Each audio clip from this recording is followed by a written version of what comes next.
Malcolm Washington's new film is the August Wilson adaptation, The Piano Lesson, out on Netflix now. I guess, Malcolm, congratulations on this film. I wanted to start right at the top of the opening of the film, which is this really arresting sequence of Fourth of July celebration, juxtaposed like the reclaiming of the family piano. I love this scene. I was immediately like, really kind of grabs you by the lapel. I feel like, I guess, why was it important for you to start with that and like kind of like really set the stage for the film?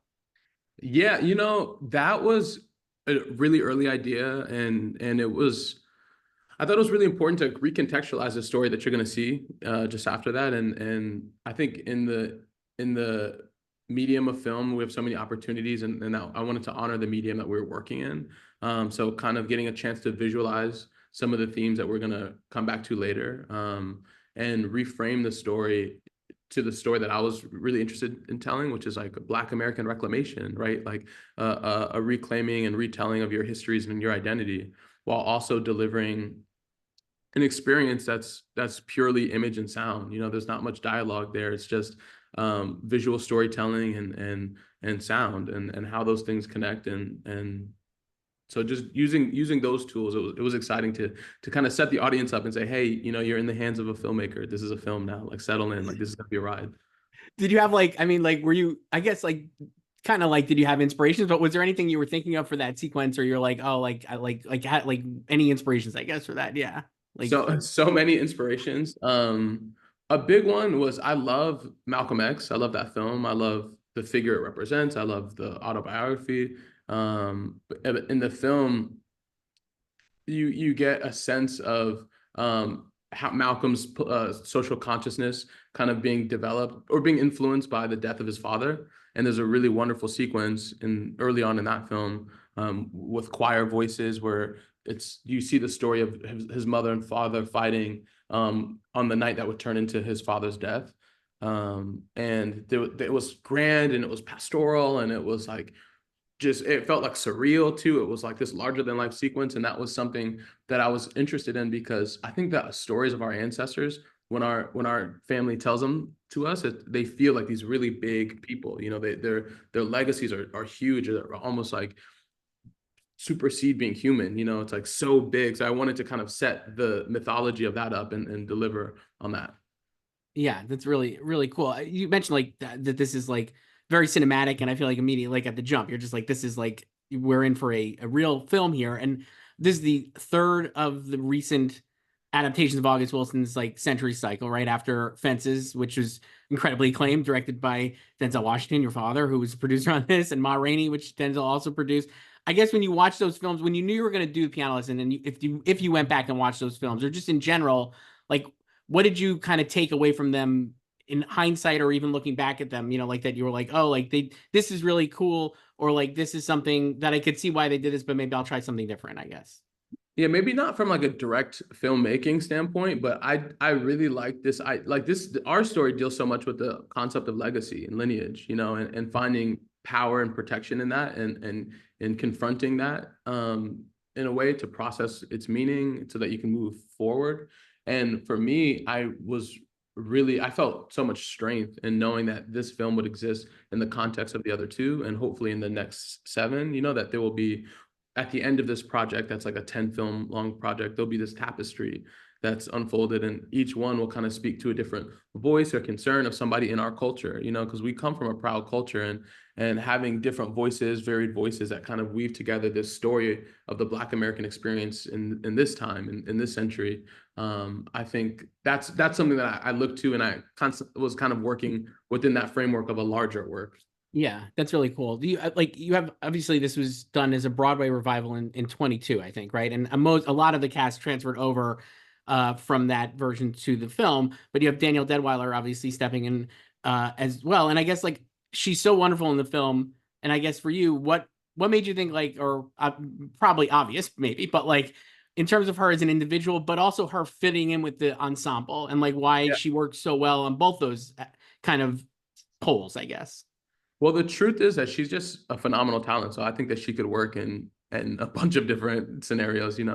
But when I spoke to her, I think that we both just kind of connected on, we just spoke the same language. Like, we were reading a lot of the same things. We had a lot of similar art references, and had a curiosity and desire to kind of take a story like this and usher it into a new space. And she's so present when she performs that I thought that it would be a great shakeup for everybody to come in and have her and Corey Hawkins, who's new as well, to have them come into the room and the energy in the room shifts when they walk into it. And the other actors, Samuel L. Jackson's a damn legend. My brother and Michael Potts and Ray Fisher, they're all such present performers that they're going to respond to what you put in front of them. So if you can disrupt a little bit and add something different to the space, like they feed off that kind of stuff. And they were interested in rediscovering this story, excavating their own character and finding something new every day. Did you also like, I guess, in terms of like them, the guy, like you said, like Sam, obviously, and your brother and Ray and Michael, like, did you have to work with them? I don't even, maybe like reframing even their performance. And does this help in this, like with having Danielle and Corey in the cast as well, like reframing what they did on stage for what would work for the film, right? Because I'm sure there's different, like, that's type of performance, or their performances are not going to just be the same, right? They're not doing the exact same thing Yeah, they did on and you're stage. speaking to each other. You're not speaking to an audience. You're speaking to each other. Mhm. What the role of the camera in this situation plays, how you set up the space physically, how they move through it, and they're very smart. Samuel L. Jackson's been in more movies than probably anybody. He's like he's knows what we're doing. But yeah, we had a lot of conversations in the beginning of what we're after in this film. What we're doing. And they understood. I think it was I liked working in the ensemble where you get to work with each actor differently. So yeah, what I spoke to and how I spoke to Sam was very different from what I spoke to Danielle about and how we spoke. But it was wonderful. Everybody understood the assignment. They're all so great together. Did you get, like, you mentioned, like John David's obviously a great actor, like he's your bro. Did you get like a newfound sense of him as an actor that you didn't have having not directed him, I guess, right? As I'm sure Yeah, you've seen it, like, yeah, for like, sure. Directing is such a you're just watching, you're just observing. You're like, I look at the monitor, so I'm like looking into the monitor and I'm like falling into somebody's eyes. So I saw my brother in a new way that I hadn't seen him in before, and I was able to kind of and also I'm younger, so I've always watched him in relation to myself. Like I like, how should I dress? I look to him for. What should I listen to? I look to him for. But I realized I hadn't really just watched him for him and just like really spent time observing and seeing him in that way. So it really changed how I viewed him, and it changed our relationship. that's really cool. I mentioned in terms of watching too, I was wondering this, like, man, I think Ray Fisher obviously is like a great actor, and like from his and on stage obviously too, but I think for people who only know him on film from like Snyderverse films or whatever, they're going to be like really blown away by his performances. I think he's so wonderful in the film. And I Yeah. guess, were you able, like we said, like he did it on stage, so like like he's gonna do a great job. But like watching it on the monitor like that, were you like, man, he's really like just popping off? Because I think he like pops off the Well, screen you know really. what? Me and Ray is so curious. Like he's very, very smart, and he wants to. We went through the script so many times. We talked. We had so many hours of conversation before, and he was interested in a new presentation of the character in the film, and he found something when we were honestly in the camera test. He was finding stuff that really informed what we were gonna do for the next, for the rest of the shoot. But yeah, for people that know him from DC world, it's like, oh no, he cut his teeth on the stage. He's about this action. So it was dope to kind of reintroduce people to who he, like, what's inside of him, and it's a really brilliant, sweet, and sensitive, and caring, and empathetic actor. Yeah, he's so great. And I mean, that scene with him and Danielle is just like out of Wonderful. control. Yeah. It's so good. It's Yeah. like So really good. great. Like, did you have like a lot of, I mean, like, how much time do you have with the ensemble, like, to rehearse, I guess, like, or kind of like really get them, and like we're saying, like they're all like incredibly professional actors who are very acclaimed and have But done it's a this, but lot, I'm like, we're yeah. doing 4, 5, 6 pages a day, four Wow. characters, 5 characters moving through space. So it was a lot. But what we did was we rehearsed for an hour every morning. So we kind of treated it like a play in that sense of like we would set and we wanted to have really dynamic. Like I didn't want just people standing around, sitting around talking. It's like it needed to be dynamic at the blocking. We wanted to tell a story of the dynamic of the relationships in the blocking, how they move through space. Like that's so important. The physicality of it was so important, and how we move the camera around them was always intentional. So we would set out an hour every morning, and just rehearse and block and go through everything, and then basically shoot that work for the rest of the day. Wow. It's such a great film. I feel like we could talk about this for a long time, but we do have to wrap up here. Malcolm Washington, director of The Piano Lesson. You can watch it on Netflix. This is great chatting with you, Malcolm. Appreciate Thank it. you. Thank you. Mike Leigh is a 7-time Oscar nominee whose films have included Secrets and Lies, Topsy Turvy, Vera Drake. He's back again this year with the incredible new film, Hard Truths. Mike, congratulations on this film. You worked obviously very famously with Marianne Jean-Baptiste on Secrets and Lies, and before that on stage. This is your first film with her in 30 odd years. Why was it time now for you to reconnect creatively with her? Well, it was overdue. I mean, we've been talking about it for ages. And in fact, we were going to make the film in 2020, but the pandemic put paid to that. You know, she's a great actress. She's a great friend, but she lives in LA. So we had to get her over to London and, you know, look after her for a few months. But she's great. She's a consummate character actor. She's really brilliant at characters. She's got a great sense of humor. She's got a great compassion. And I needed to finally get round to working with her again. And she needed it too. And we agreed. And so there we go. Did you know? I mean, like, I guess for you, in terms of her, as obviously your process is like legendary at this point, but in terms of like, did anything surprise you about her coming back to, like, obviously probably seen her and, like you said, like, she's a great character actor. She's done obviously countless projects, but did anything surprise you about her now working with her over, like, that you maybe didn't even realize in terms of her performance? No, nothing surprised me because, I mean, you know, we worked together. First of all, we worked together on a stage play Mhm. back in 1993, when she was, you know, 2 or 3 years out of drama school. And she was great then. And then a couple of years later, we did Secrets and Lies. And she was a young actress. Now she's a middle-aged actress with a great deal of experience, not only of movies and of the business, but of life. You know, she's raised her daughters and all that, and she's very grounded. So nothing surprised me. But the fact is, she has matured in the best possible way as an actor because she's matured as a person, and she's a great. Her observation is fantastic. You know, I mean, she's got a great sense of detail and of the foibles of life. You know. You mentioned Pansy is obviously I would say a difficult character. I've seen you discuss her, and I think you said something like she is hard work and she knows she is hard work. And I thought that second point is obviously like the key, I think, especially as the film kind of gets into its second half. I think really like the key to, I think, the film's power is that she has this self-awareness maybe about the way she is, but can't really do anything about that. And I guess, like, was that just that did that naturally kind of occur throughout in the process of creating a character? Or was that always the goal that you were kind of reaching for? No, there was no goal because, as you know, probably we make these films up of mine. We discover what the film is Mhm. by the process of making it. So, I mean, it's not quite accurate to talk about. It's not. I said there's no goal. Of course, there is all.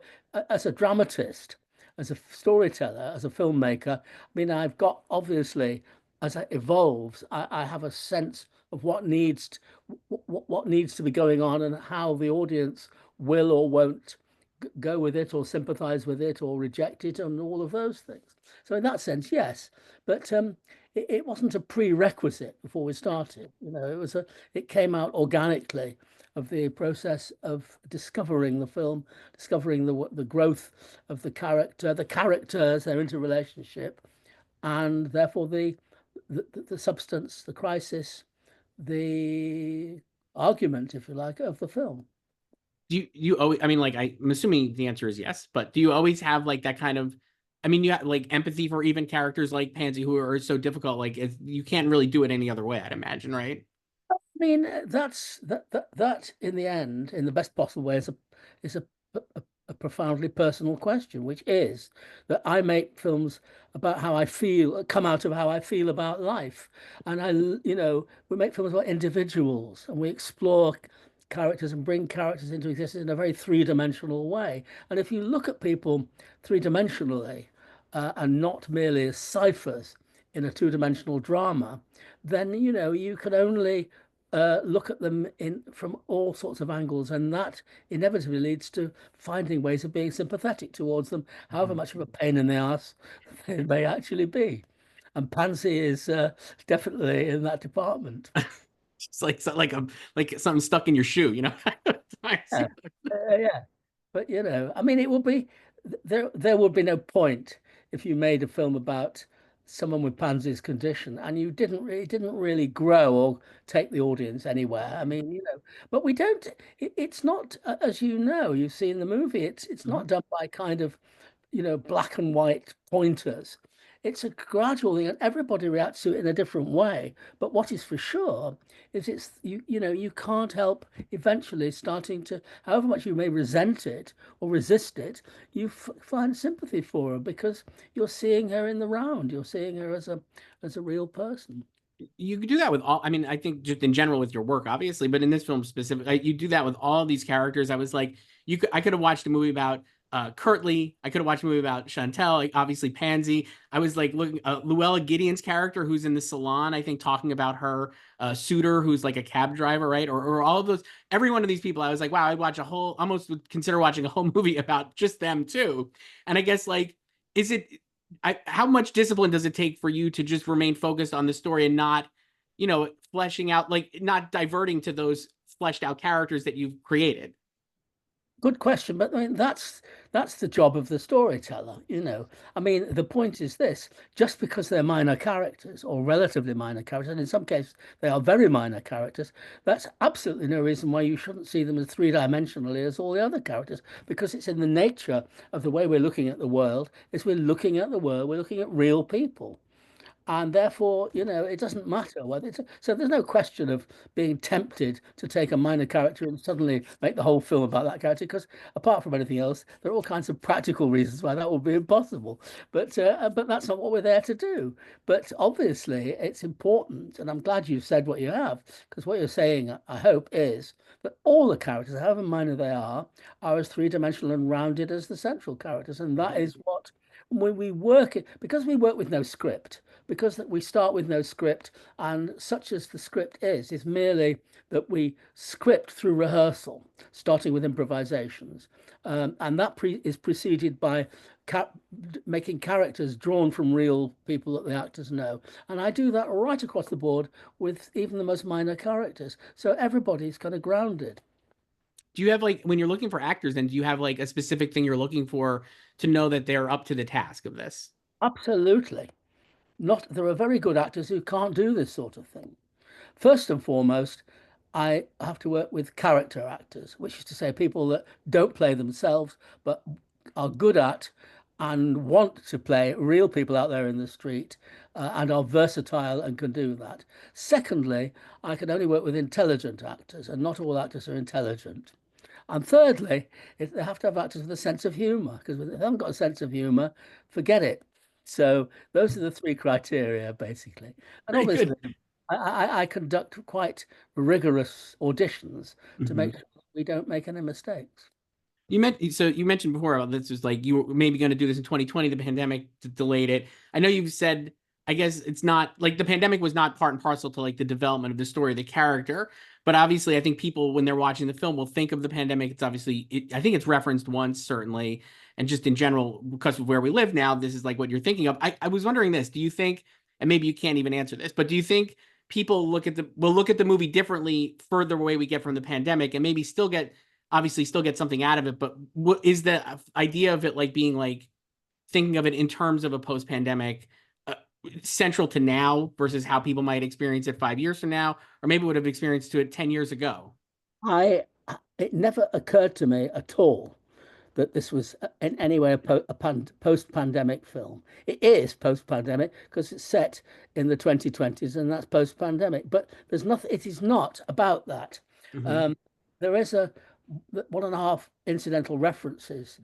There are one and a half incidental references to the pandemic in the film, but we could have made this film in principle 10 or 20 or 30 years ago or more, and it would be the same issue. There have always been pansies, people with those kinds of relationships, those kinds of conditions, those kinds of hang-ups, etc., etc., etc. It is nothing to do with the pandemic, and therefore I don't think people, even now, when they really are into what the film is about, are really thinking about the pandemic. Of course, you could have a discussion about what would have, I mean, Pansy spends a lot of time locked up in her house anyway.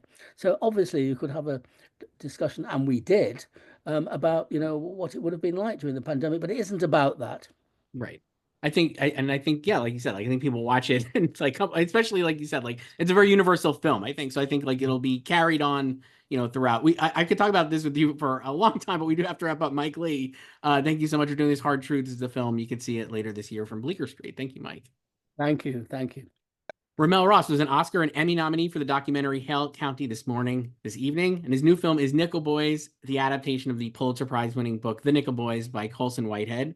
I just want to start there. You read this obviously acclaimed book, and you're thinking about adapting it. What stood out to you in terms of like why you wanted, like what you could bring to the story, bring it to the screen, I guess. Yeah, I mean, the book's incredibly rich and incredibly rigorous. One of the first things I thought or recognized was just myself and the characters. Obviously, Elwood is, maybe not obviously, but Elwood is a young Black man, and he goes to a reform school and eventually runs into another one. And it's quite easy to imagine myself as them, specifically Elwood, because I grew up like Elwood with a lot of love and like suburban household. And, you're always terrified of something happening that sends you off the wrong path, or not that there is necessarily a right path, but where, a single mistake determines the rest of your life in a way that's tied to sort of racism or systematic oppression. Then you obviously, the twist of the film, I guess I would call it, or I don't even know it, you use obviously first person perspective to tell this story, which is something I've not really ever seen before, at this scale, certainly. And I guess like I think it's like it seems like it's a revolutionary choice. Why was that the choice you wanted to make to visually tell the story? Yeah, I don't know if I could have told the story any other way. I'm fortunate to have been supported by producers who didn't question the idea, and we headed into the writing process, of course, with that in mind, and building images around that sort of single point perspective. But to me, there's almost nothing more interesting and fundamentally almost religious about the camera. I think the camera is sort of Christian. It does something that intensifies objectification, for lack of a better word. It kind of like fundamentally separates. You're always a voyeur.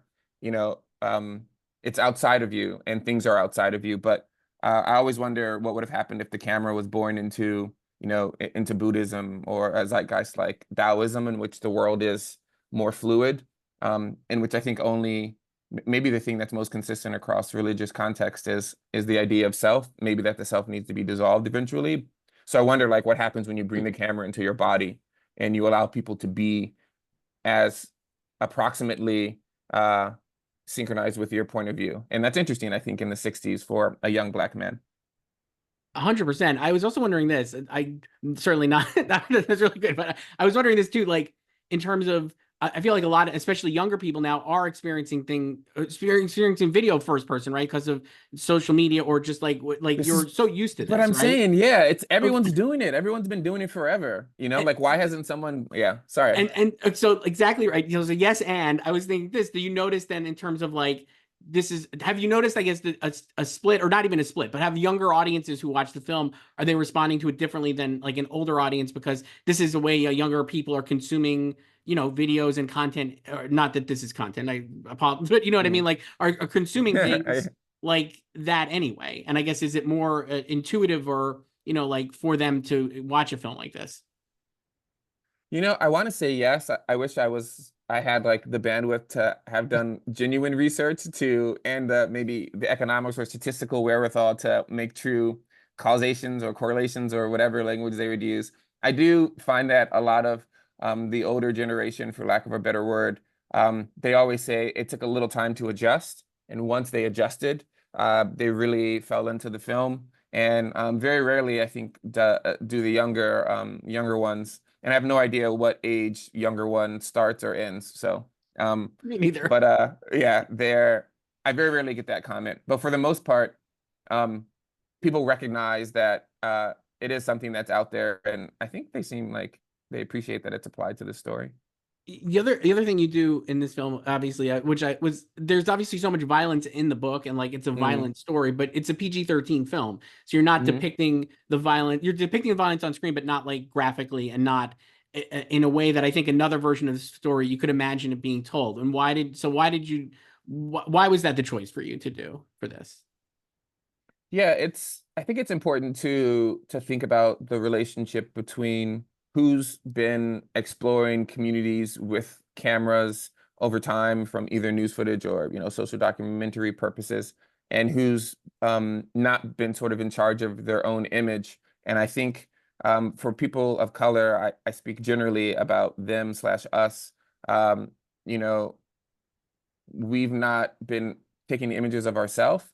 And I think even in the case in which we do, specifically in cinema, we're constantly trying to necessarily be involved with the narratives that have come to our culture has emerged from, which is a lot of struggle and a lot of transcendence and a lot of trauma. And I think through both of those processes, we have fundamentally over-indexed on images of violence on, like, quote unquote Black bodies. And so it's kind of a challenge to just think about other ways of connecting with the trauma that the characters are going through, and hopefully maybe explore the more complex ways that trauma and violence happen. Like, trauma and violence are psychological as well. They're oral, they're sonic, they're visceral, and they span time in a way in which you can, of course, through different cinematic techniques, but it's really difficult to get to that by showing the thing itself.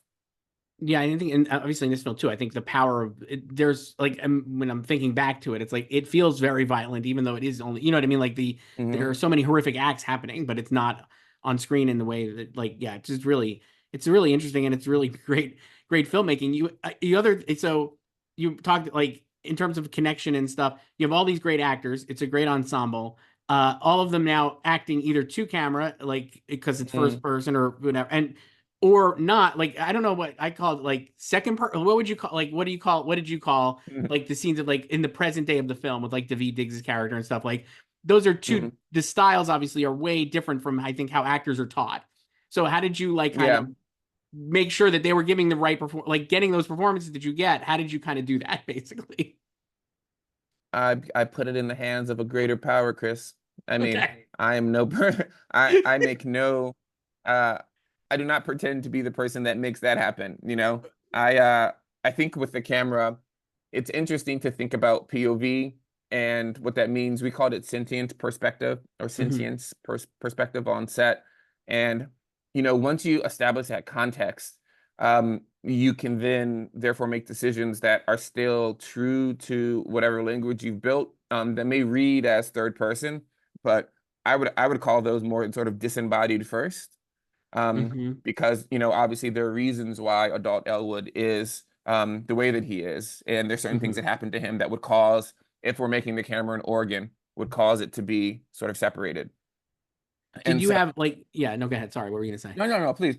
How did you do that? But how did you do, like, do you have something on, like Daveed's, like, back? Like, how did you kind of get that shot? Yeah, we used this thing called a snorri cam. It's like, known from, like, Requiem for a Dream, when they have it, like, up and you're, like, running in, it's all crazy. But normally they're using, smaller cameras. But Jomo Frey, who's a fairly masterful DP, was, like, very insistent on his grip crew, like, basically inventing a rig that could hold the Sony Venice in Rialto mode we were shooting on. So it was a 6K camera off Daveed's back. And we asked Daveed specifically for this role because of the range in which he performs. He's done theater, he does film, he does music, and he shows, like, his spatial intelligence drew us to him. And we immediately we put the rig on him. It's really heavy, maybe 30, 40 pounds or something. And we give him the monitor, and then he starts to sort of really start to manipulate space and realize that, like, as he opens up his shoulders and he's pointed at a 15-degree angle this way, like, that's a little bit more open to the person, and the way in which maybe our subconscious minds are when we're in a social setting, which is tense. he's able to articulate through his body. And because the audience isn't looking at his face, they begin to read those cues, which was really interesting. Yeah, it's incredible. It's like, I guess it's almost hard to describe how it works so well on film, but you really, once you see it, it's just like, oh my God, I cannot get this out of my mind. RaMell Ross, the film is Nickel Boys, coming soon to theaters and Amazon as well. Thank you so much for doing this. No, thank you. Thank you for having me.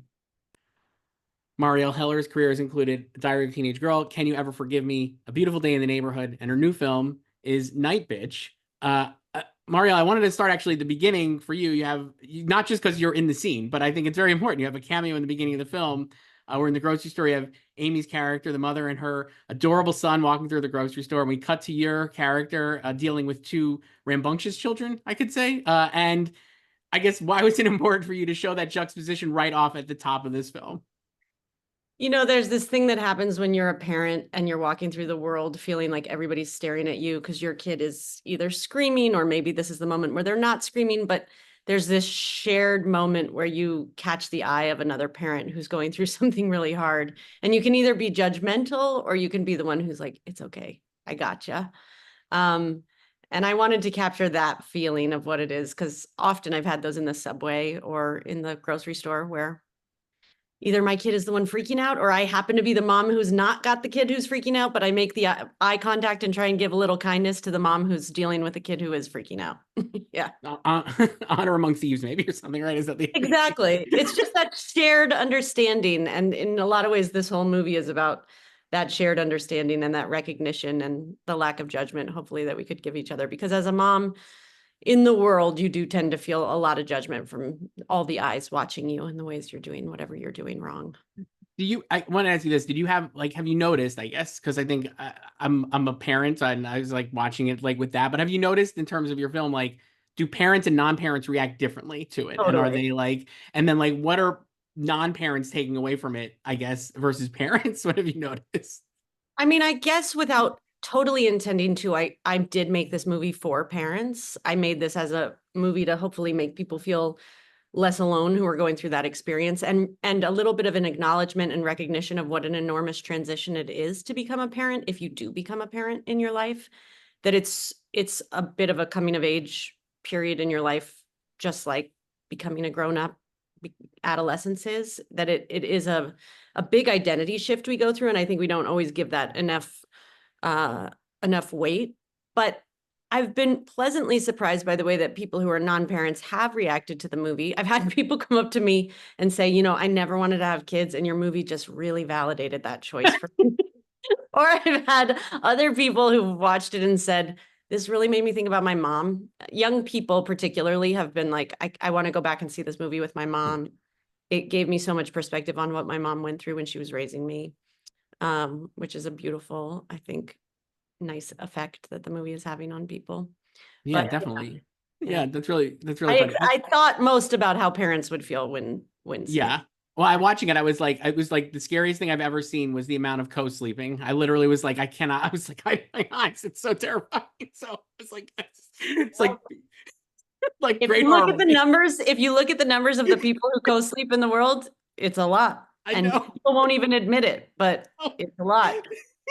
But I wanted to ask you this. I'm sure you've heard this many times throughout this press tour, but I think there's that W.C. Fields cliche of never work with children or animals. You do both here in spades. I've never seen so many. The child actors, Arlie and Emmett Snowden, I've never seen boys more authentic and more realistic as children on screen in my entire life. So I guess, like, how did you do that beyond having them become adopted by Amy Adams? That's the best compliment I could get. I think one of my major goals, almost more than anything in this whole movie, was trying to capture what felt like an authentic mother-child relationship. Because I watch movies and I'm like, who the hell is this kid? This is not a real child. This is not how kids act. And this is not the bond between a mother and a child. You know, that relationship is a very deep relationship. It's as layered as a marriage. And I actually wanted to capture what felt like an incredibly nuanced, deep relationship between a mother and a child. So the challenge there was obviously casting incredible kids. They are not actors. They had never acted before. I wanted real kids who felt like real, rambunctious, complex kids.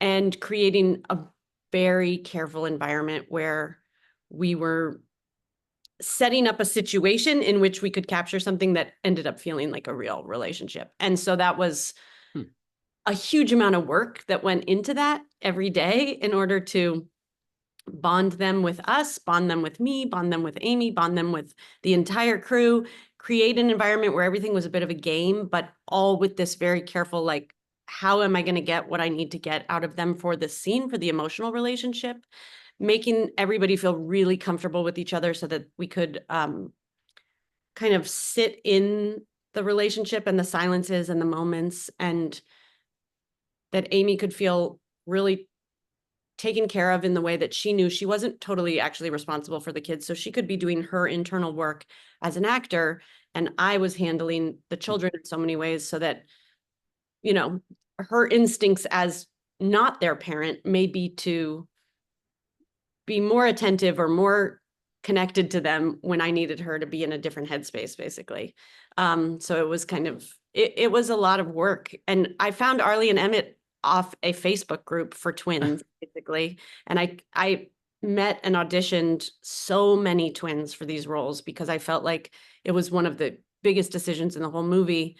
And by auditioned, I hung out in a park and played with kids for hours on end. And it's a moment where I think if I was a male director, someone would have called the cops. But being a female director, nobody did. I could just hang out at the park without my own child, playing with other people's kids, and it was fine.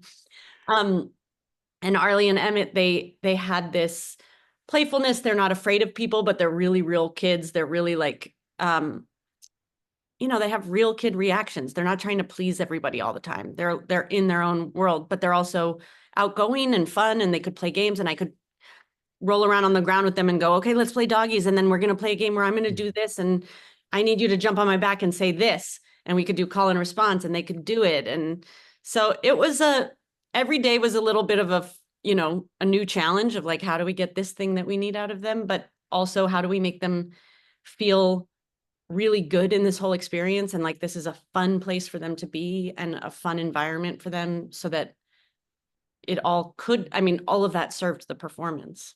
It's incredible. I mean, like, it really is, like, it feels, I mean, this is the best way possible. It feels like effortless, and obviously it took so much work to get it, but I really think it makes the film what it is, because if I not, hope like it feels effortless. Yeah. That would be the goal, you know?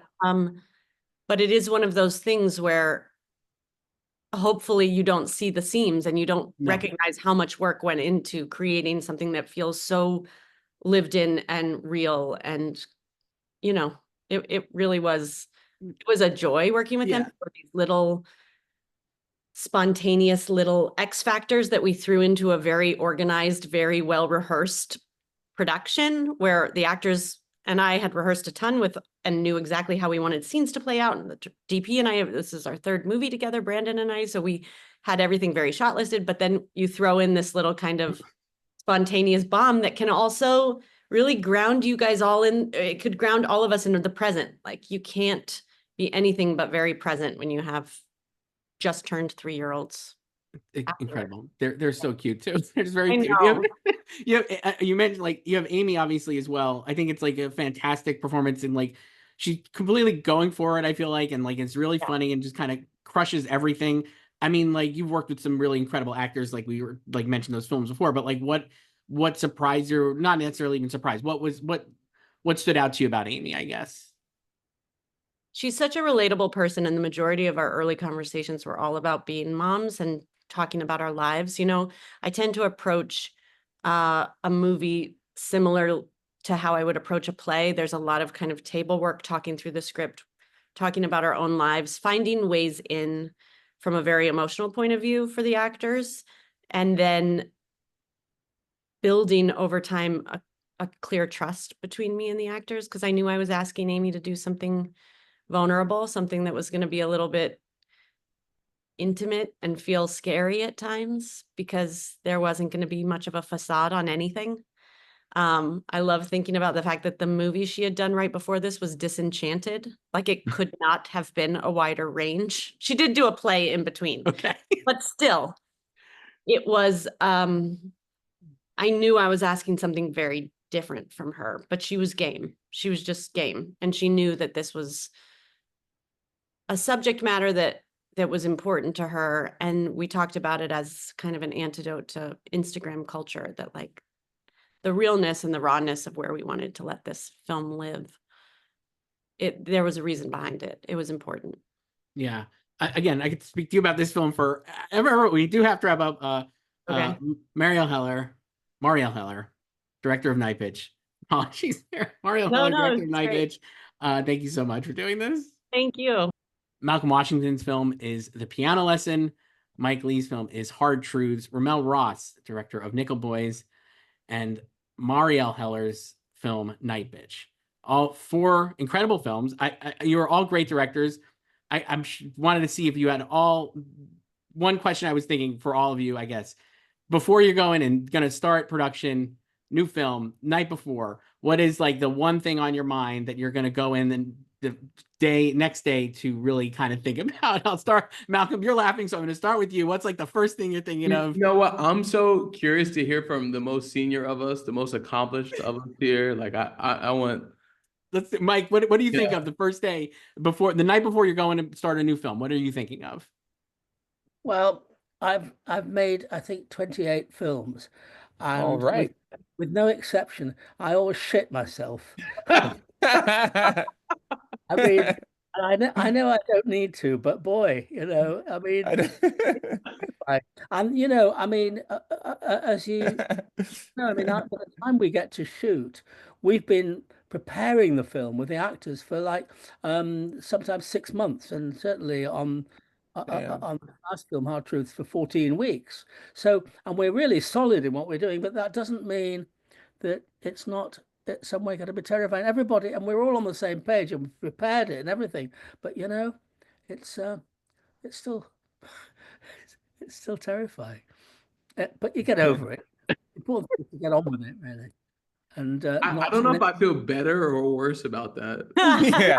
It's like, I mean, well, I hope you feel worse, because keep you on your toes. I think I love talking to other directors, because it is the amount of pressure is so much greater than anyone could ever know. And that first day of shooting, that's when all that pressure hits. And I think in a lot of ways, there's probably a million talented people who could direct movies, but part of the reason that they don't or can't is because of the amount of pressure and responsibility that's on your shoulders. I don't think everybody can handle that level of pressure. It's just so extreme.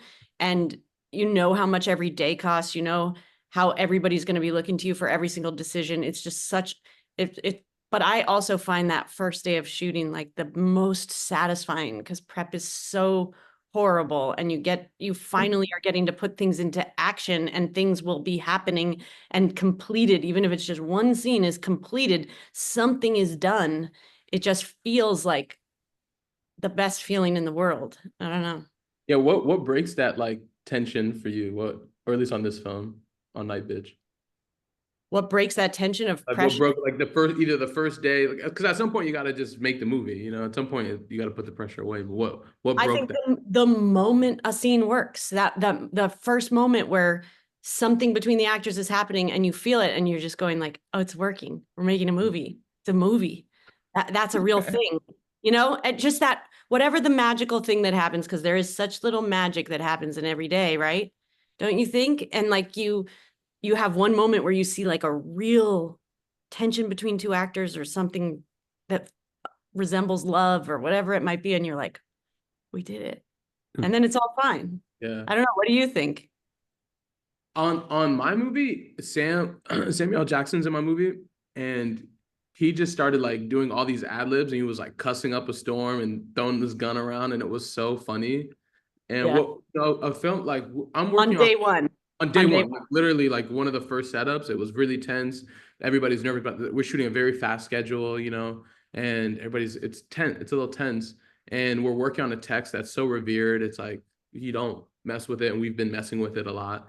So him kind of like just being so playful was like everybody relaxed. Well, yeah, we're just making a movie now. Now we're settling in.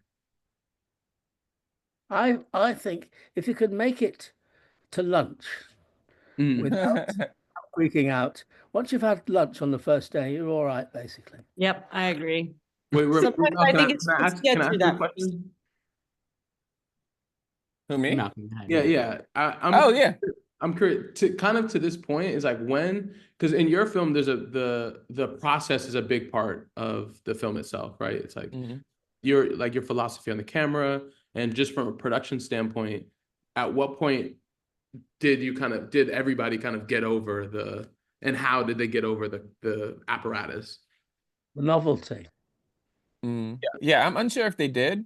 I think, yeah, it's pretty, I think my strongest, my strength going into this is that I haven't made a narrative feature before. And so everyone had to unlearn, but I just had to learn. I just didn't know really anything. But I knew the way that, the movie should be made, so I could go into it pretty clear-eyed. And I feel like the process is so cumbersome to the way that films traditionally are shot, even from the sense of just lighting, because if the camera's the character, then the shadows move and with you. And like the way that you light a film set is obviously not the way that light is in the real world. So it just causes all these problems. So it's just like a constant adjustment, I think, for everyone. But I think if Mike's tradition is taking shits, I think for lack of a better word, mine is getting COVID. It's only happened once, but I got COVID my first day. I tested positive like right before. So I'm hoping to do that next time. What did you do? What did you do? Did you have to shut down? Yeah, we shut down. I directed from a tent for the first day, and then our production designer got COVID the next day, and then they shut it down. Yeah, like we didn't. I got COVID 2 weeks before filming. You're so lucky. I mean, you're not. I mean, obviously, no COVID is the best luck, maybe. But yes. I mean, Can I just make a technical point? Yes. When I said refer to shitting myself, I think you took that literally as my the lavatory and having a shit. That's not what it means in English vernacular. It means being very nervous. It's a metaphorical. Oh, so I didn't get it. I got it. Whereas you actually had COVID. You got that? I did not have diarrhea or have to keep going to Mari, it's a metaphor. I got that. You didn't get that? I didn't get that, Mari. I actually You thought I'm not it's not the King's English where I come from, Mike. It's it's a different relationship to the Oh yeah. Shitting yourself for sure. Yeah.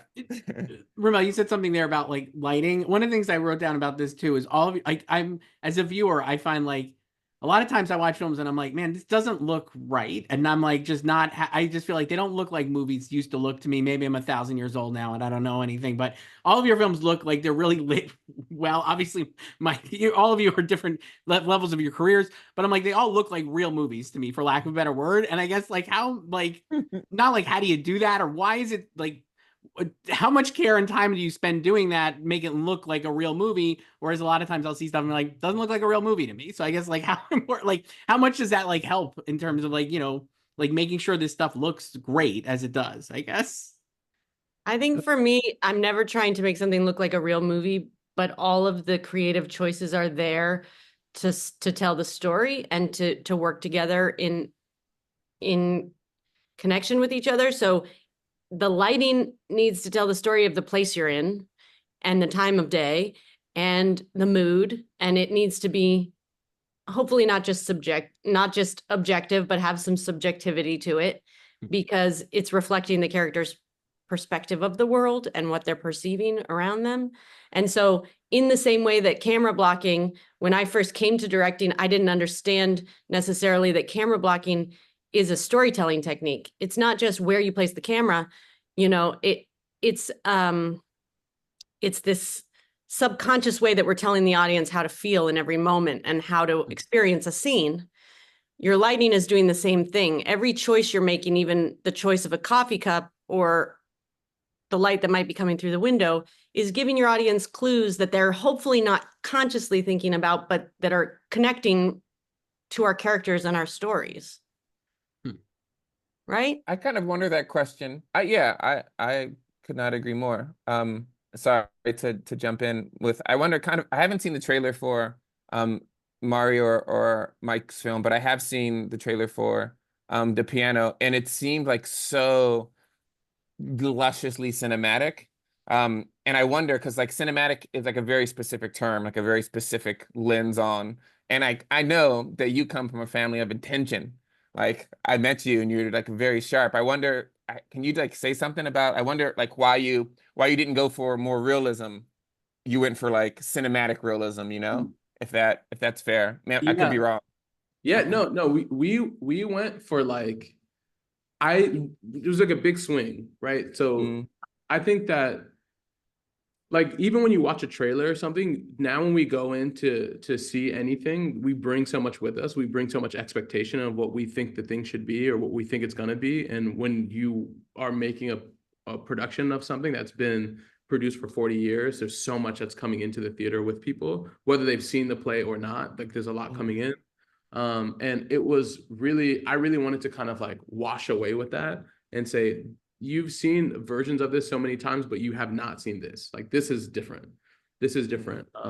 And even from a conceptual approach, what we're working towards is there's like a Trojan horse thing happening in this film, right? Where we're telling you that there's this ghost story. We're telling you that there's this whole thing about like the supernatural, but it's really a story of spirituality. It's a story of connection with your ancestors that have passed on.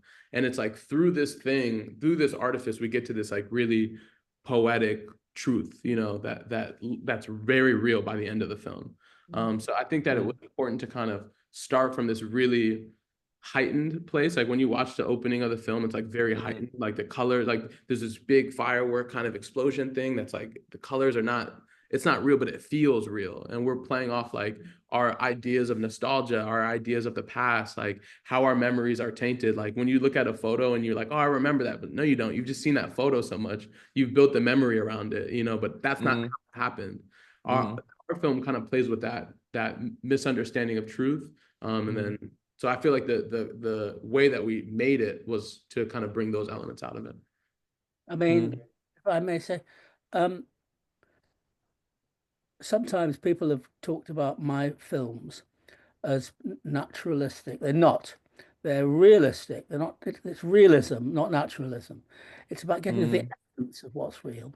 And you know, in the context of the look of the film, the photographic decisions we make, the style, the spirit of the thing visually, we always way before we get to the shoot, as soon as I can, when I'm developing the content with the actors, as soon as I'm able to, I share with the cinematographer and the designers, but especially the cinematographer, I'm able to say, I think it's this. I think in the case of Naked, you know, this was monochromatic, nocturnal, perhaps a little bit bleak. In case of Happy Go Lucky, able to say it's bursting with possibly primary colors, and just talk about the spirit of the thing. And then tests are shot, and we really challenge the conventions of straight, naturalistic, if you like, ordinary photographic decisions, but always to make it feel real. Wait, can you talk about your testing process?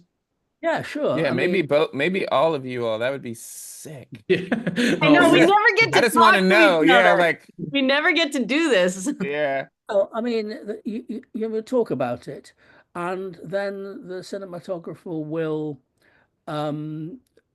make choices about possibilities and shoot tests. Sometimes I'm involved in the tests, which nearly always don't involve the actual actors, but people wearing the same kind of costumes and in the same kind of parallel equivalents of the location. But most particularly, what's being investigated are film stocks, ways of, you know, I mean, in the case of Naked, if you're familiar with that film, you know, we missed out the bleach bypass process in the laboratory. This is, of course, shooting on film back in the 90s, and that gave a particular effect, which was very important for the spirit of the film. So the tests are, you know, short bits of film, which will then go into a preview theatre and look at them. And I mean, there was one film we made, Another Year, which we may or may not have seen, where I was a little bit vaguer than I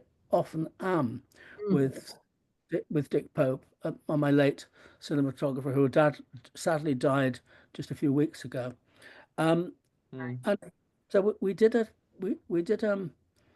he shot tests. We went into a preview theatre and he said, look, I'm just not sure exactly. So I've done 4 different options, 4 different ways of 4 different looks.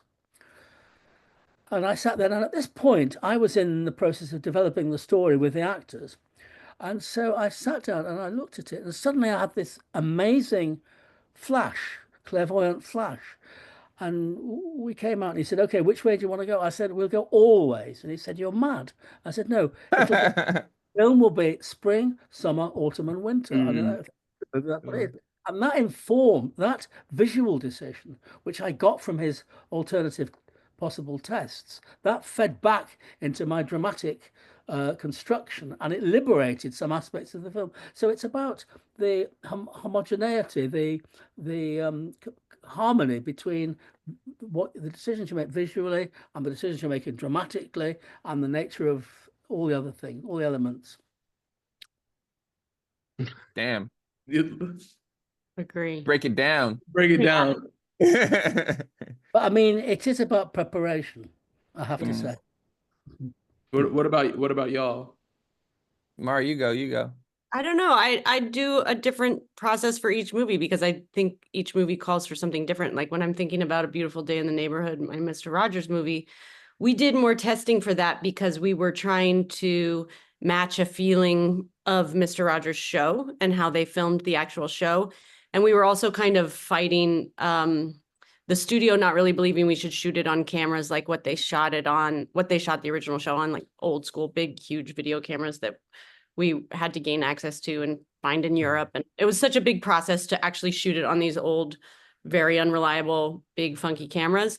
But ultimately what we ended up using our testing for was really to show that you couldn't fake it, that there was no way to fake what those cameras did, and the way that watching footage that was shot on those cameras made your heart do a somersault because you felt like you were watching TV from the 80s. Like you can't replicate that, the way the lights would streak if it would burn, all of the things. And so a lot of the testing was really about trying to do that like gut check of what does this make me feel emotionally, and is this the right choice emotionally? And I always approach, because I feel I didn't go to film school and I don't come to filmmaking from a technical standpoint, but I recognize the technical part as so critical to the storytelling that I tend to use emotional language with my DPs or my production designers to try and help us create a look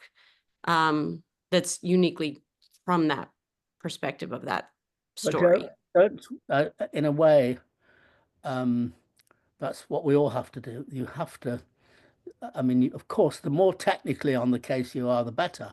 But in the end, it's about expressing the feelings you have about it, and however the audience. And I mean, actually, that's been reflected in what you've all been saying, albeit in quite different ways. I mean, whether you're talking about that extraordinary camera you've got that is the character, or whether you're talking about the adaptation of the show. I mean, you've still, you've all been talking in one way or the other about your own subjective, emotional feelings about it that translate into artistic and technical decisions. Totally. Yeah, I think we were lucky on our side. I think because I have like an art practice outside of film. It's like sculpture and a lot of photography, and so we immediately went for a LUT that matched my sort of 8x10 images, which is using these Panavision like secret prototype lenses and Sony Venice, and all the lenses are secret. Well, I've been told that too, but then there's also the real secret lenses, Mari. I don't mean to take the piss out of it. I just love it. You don't even know how secret these lenses are. Every movie, everyone's like, "Oh, these lenses are off the market. These are these antique lenses you can't get. These are these secret lenses. These are these this glass was anamorphic from the monocle of Yeah. Caesar." Exactly. It's always a thing. It's always a thing. It's always like, oh, we got these lenses. They haven't, nobody's seen these lenses since they found them on a shipwreck. I hate to, Shipwreck. I hate to report this, but the so-called famous secret lenses, a lens that nobody else has got. I mean, I've been coming across them for over half a century.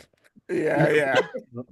How they're never ending. We're like giving away trade secrets right here. This is Well, and then, to talk about. not because of that, but unfortunately we do have to wrap it up. So we'll just end it. We could pretend that was all we have to wrap up. Mike, last thing here? What are you going to say? Let me just say one thing. Yeah.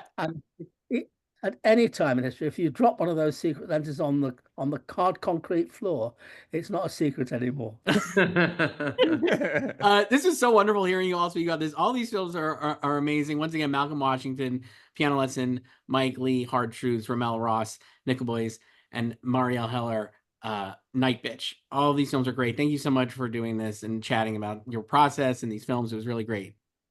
Can we just all stay on and just become friends? And that's up to your reps, right? I think. I love it. I got time, but I don't think we can.